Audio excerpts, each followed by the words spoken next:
The 2022 Distinction in Mentorship Awards for Trades Advocate.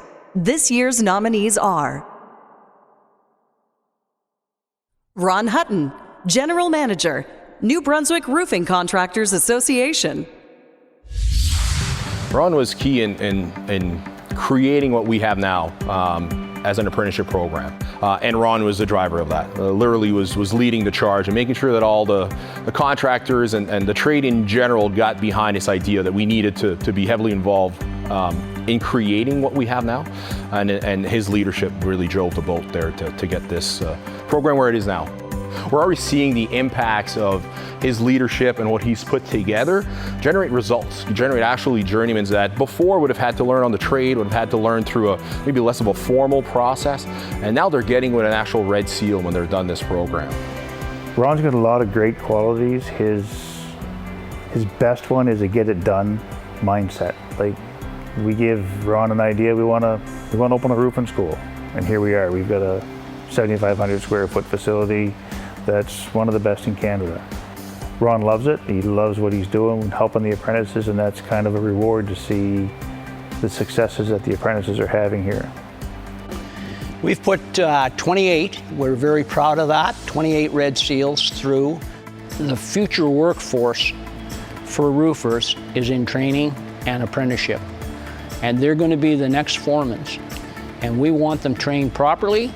We want them trained so that they can do their job and they don't have a contractor giving them a hard time. So we're very proud of this school. It's a training facility that we've been told by our manufacturers, it's a Cadillac. Ralph Landers, Manager, Pro Insul Limited. Nominator Joanne Target says he encourages you to continue when you want to quit. He's always there to help in any way he can. He will stand behind you and work with you. And here's a quote from nominator Barb Lucas. Ralph takes in the young that need help and encourages them to do better in their lives at work and home. I think the number one thing is the interest in the career, and let's be honest, it's been financially advantageous. I first got in the installation trade in 1972, and it has changed drastically since then. You know, before there was no such thing as, Red Seal certification. It's the whole construction industry has changed. It's gone from great big burly stocky men to, now young girls, and doesn't matter anymore. It's a skilled trade. And it pays well. I believe that everybody's capable of doing a good job, and everybody has the ability. You just got to spend some time digging to find it. And that's primary importance, I think, today. You just can't say, here's your hard hat, now get to work, because your success rate won't be very good. Wade Wheaton, Apprenticeship Counselor, Petal. There's many reasons to nominate Wade. He's just such a great guy. He's so knowledgeable, and he's so skilled about apprenticeship and the process of becoming Red Seal. And another thing about Wade is he's so caring, and he's really knowledgeable about Indigenous culture and just about people. He's a really good people person.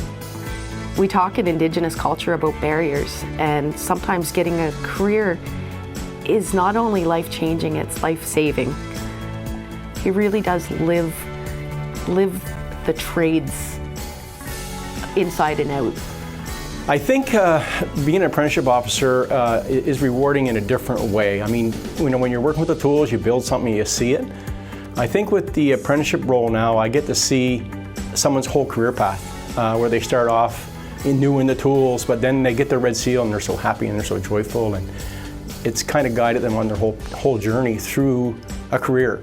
The Indigenous side, which I really do now, is really where my real passion is, and same idea, but to see an Indigenous person come into the trade and pursue the trade all the way through, it's rewarding.